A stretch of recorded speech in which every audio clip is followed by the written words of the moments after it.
सभी बच्चों का मेरे YouTube चैनल LKM मीना में स्वागत है। तो प्यारे बच्चों, आज हम शिक्षा निदेशालय राष्ट्रीय राजधानी क्षेत्र दिल्ली की वर्कशीट 68 पढ़ेंगे। यह वर्कशीट कक्षा 6 से 8वीं के कक्षा 6 से लेकर 8 तक सभी विद्यार्थियों के लिए। यहाँ पे विद्यार्थी सबसे पहले अपना नाम लिखेंगे और यहाँ पे कक्षा अध्यापक का नाम लिखेंगे। दिनांक पे अभी भी एक बार नज़र डाल लेंगे। आज की वर्कशीट में चर्चा की गई है प्रधानमंत्री कि प्रधानमंत्री क्या है। तो आओ बच्चे, इस वर्कशीट को हम देखें। हमारे देश में प्रधानमंत्री सबसे महत्वपूर्ण राजनीतिक संस्था है। मतलब प्रधानमंत्री क्या है? सबसे महत्वपूर्ण, मतलब एक तरह से सरकार को चलाने वाला मुख्य आदमी होता है। प्रधानमंत्री का चुनाव प्रत्यक्ष रूप से नहीं होता। और आपने सभी देखा होगा, जो चुनाव होते हैं तो प्रधानमंत्री का मुख्य रूप से चुनाव नहीं होता। जैसे हमारे लोकसभा में जो बहुमत दल का नेता होता है उसे राष्ट्रपति प्रधानमंत्री नियुक्त करता है। लोकसभा में बहुमत दल वाला जो नेता होता है उसको ही राष्ट्रपति, जिसका जैसे इस टाइम दो सरकारें बहुत महत्वपूर्ण है, बीजेपी और कांग्रेस। बीजेपी और कांग्रेस एक तरह से लोकसभा में देखें तो आपको खूब सभी को पता है इस टाइम लोकसभा में किसकी सरकार बनी हुई है? बीजेपी की। जिसका नेता कौन है? नरेंद्र दामोदर मोदी। कौन है उसका नेता? मोदी। तो आओ इसी में हम आगे हल देखते हैं।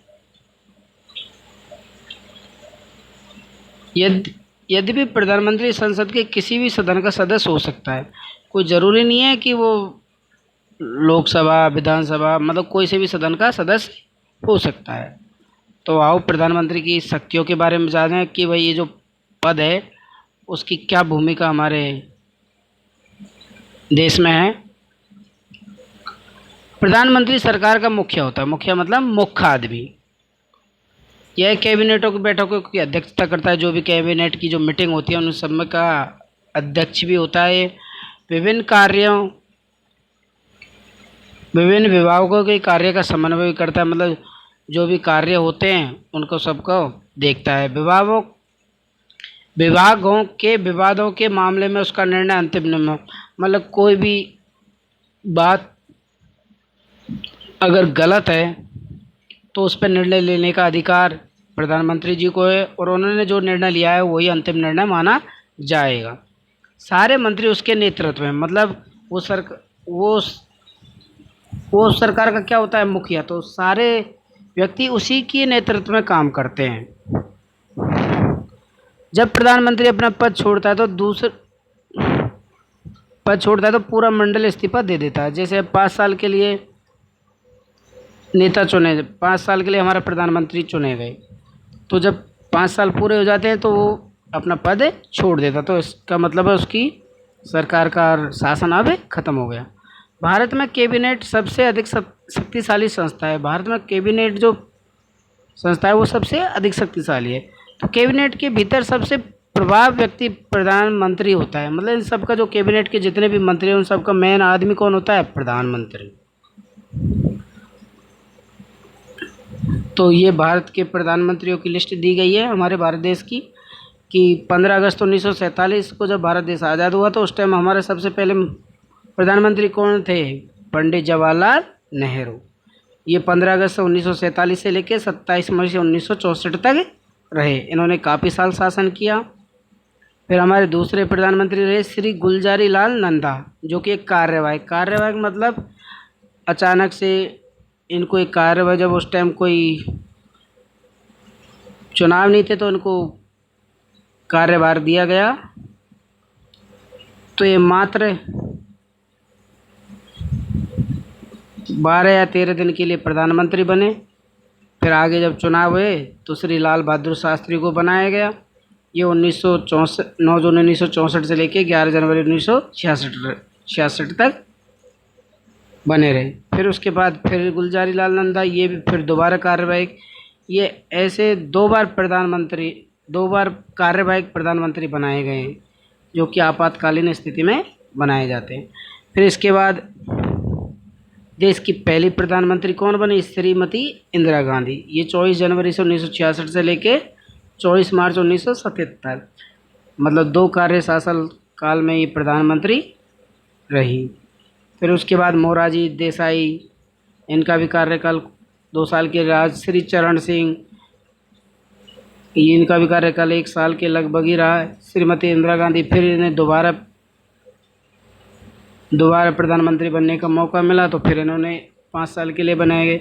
फिर इनके पतिदेव राजीव गांधी, जो कि इनके पतिदेव थे, 31 अक्टूबर 1984 से 2 दिसंबर में इन्होंने अपना भी कार्यकाल, इनके भी कार्यकाल में मौत हो गई। फिर बने विश्व प्रताप सिंह, फिर विश्व श्री चंद्रशेखर, फिर पीवी नरसिंह राव, फिर अटल बिहारी वाजपेयी, फिर बने श्री HD देवगौड़ा।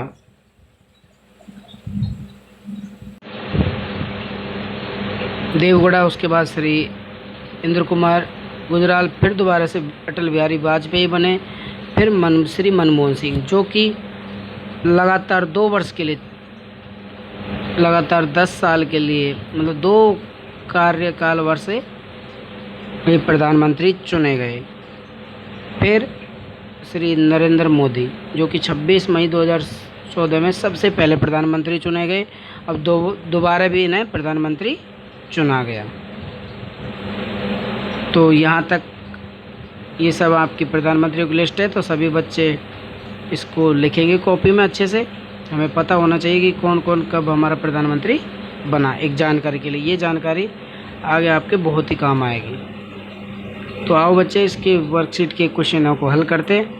मैं स्वतंत्र भारत की एकमात्र महिला प्रधानमंत्री थी, मेरा नाम लिखिए। तो आपको बताया कि पूरे जो इस लिस्ट में एक ही प्रधानमंत्री रही, वो कौन थी? श्रीमती इंदिरा गांधी। क्या नाम था उनका? श्रीमती इंदिरा गांधी। तो ये इसका राइट आंसर हो जाएगा। अब आओ दूसरा क्वेश्चन पढ़े। मैं राज्यसभा का सदस्य रहते हुए 10 वर्षों तक भारत का प्रधानमंत्री रहा, परिवारजनों की सहायता से मेरा नाम पता कीजिए। अब आप सभी को पता है कि लगातार राज्यसभा का पद होते भी कौन बना? सभी बच्चों को पता लग जाएगा कि सबसे पहले लगातार 10 वर्षों तक कौन बने? श्री मनमोहन सिंह। 22 मई 2004 से लेकर 2014 ये लगातार बने। ये राज्यसभा के सदस्य भी थे। अब हमारा तीसरा क्वेश्चन है, कल्पना कीजिए कि आप वर्तमान में भारत के प्रधानमंत्री हैं। भारत कोरोना जैसी महामारी की सामना कर रहा है, तो आप इसे दूर करने के क्या क्या कदम उठाएंगे? तो आप सभी को पता है कि जो कोरोना महामारी चल रही है, ये बहुत ही गंभीर बीमारी है। तो सबसे पहले मैं यही कहूँगा कि सभी, या मैं खुद, सभी अपने अपने बारंबार हाथ धोते रहें। पहला पॉइंट, हाथ बार बार धोएं, हाथों को बार बार धोएं। और दूसरा कदम उठाता मैं, दूसरा कदम बच्चों ये है कि नज़दीकी संपर्क से मतलब हम लोगों से नज़दीक ना रहें, नज़दीकी संपर्क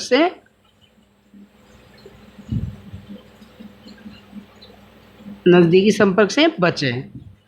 ये सबसे महत्वपूर्ण पॉइंट भी है। तीसरा कदम मेरा ये होता कि स्वच्छ और कीटाणु रहित वातावरण बनाएं।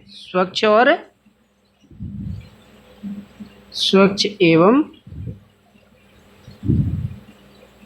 कीटाणु रहित वातावरण में बनाए रखें, मतलब साफ सफाई का बिल्कुल अच्छे से ध्यान रखें। अब इसी में हमारा चौथा पॉइंट होता कि दूसरों के आसपास होने पर, मतलब जैसे हम किसी के नज़दीक जाते हैं, दूसरों के आसपास होने से मुंह और नाक को ढक लें। मुंह और नाक को कोई नकाब पोश से ढक लें या मास्क से ढक लें। मास्क का प्रयोग करें। मतलब जब हम किसी से प्रयोग बातें करें तो किसका प्रयोग करें? मास्क से, मास्क का। अब एक 5वां पॉइंट और जोड़ना चाहूँगा, अपनी सेहत का। अपनी, जैसे आज आपको खांसी आए, कल आपको हल्का हल्का बुखार है, तो ऐसी ऐसी चीज़ों से बचने के लिए अपनी सेहत का हर रोज़, मतलब हर दिन निरीक्षण करें। मतलब आपको अगर कोई भी छोटी सी भी बीमारी आपको लगती है तो उसका तुरंत ही समाधान करें, ना कि उसे हम आलस्य अपने शरीर में ना फैलाएं। तो टाइम टाइम से डॉक्टर की सलाह भी लेते रहें। तो इसके साथ ये 3-5 पॉइंट में इस कदम उठाता हूँ। अब हमारा बच्चों चौथा क्वेश्चन, अपने प्रिय प्रधानमंत्री के संदर्भ में अपने परिवारजनों से कुछ जानकारी एकत्रित कीजिए और उस पर एक लेख लिखिए। अब इसमें आपके परिवारजनों से भी पूछें कि उनका सबसे अच्छा प्रधानमंत्री कौन रहा उनके जीवन का, जिन्होंने गरीब या अमीर लोग सब के लिए समान कार्य किया, जितना हो सके गरीबों के लिए मददगार कदम उठाए। तो आप सभी को पता है कि इस टाइम तो मुख्य चर्चा में श्री नरेंद्र मोदी जी हैं। तो इनके जन्मदिन के बारे में, इनका जन्म कहाँ हुआ, तो आप अपनी मर्जी के अनुसार लिख सकते हैं। तो इसे सभी बच्चे स्वयं करेंगे, विद्यार्थी स्वयं करें मेरी तरफ से। फिर भी मैं एक जानकारी के लिए बता दूं कि हमारे मेरा प्रिय प्रधानमंत्री तो श्री नरेंद्र मोदी जी हैं। श्री नरेंद्र मोदी जी का जन्म 7 सितंबर, कब हुआ बेटा? 7 सितंबर, अभी जो मनाया गया था 7 सितंबर 1950 को। अब किस जगह पर हुआ? ये भारत के गुजरात राज्य में, भारत के गुजरात राज्य में, गुजरात राज्य के बड़नगर नामक शहर में हुआ। इनके पिता जो बड़नगर रेलवे स्टेशन है उसके साथ में ही चाय बेचा करते थे, मतलब स्टेशन पे ही चाय बेचा करते थे। फिर इनके पिताजी की डेथ होने के बाद इनके चाचा के साथ ये काम करने लगे चाय का, इनके चाचा के साथ ये काम करने लगे। यहीं से इन्हें चाय वाले के नाम से जाना गया, जो एक चाय विक्रेता होता है। तो आपने देखा कि आगे चलकर एक चाय वाला प्रधानमंत्री बना, तो इसलिए श्री नरेंद्र मोदी जी को चाय बेचने वाला प्रधानमंत्री भी कहा गया कि भाई चाय बेचने वाला एक प्रधानमंत्री बना। तो इस वर्कशीट में 4 ही क्वेश्चन पूछे गए हैं। अगर इन चारों क्वेश्चनों में आपको कोई दिक्कत हो फिर भी मुझे कमेंट करके बताएं। मेरे द्वारा समझाई गई वर्कशीट के सभी महत्वपूर्ण पहलू आपको अच्छे लगे तो इस वीडियो को अधिक से अधिक बच्चों तक पहुंचाएं और मेरी वीडियो को लाइक करें और सब्सक्राइब भी करें। धन्यवाद। आगे की वीडियो देखने के लिए मेरे चैनल को सब्सक्राइब ज़रूर करें और वीडियो को लाइक भी करें। Thank you.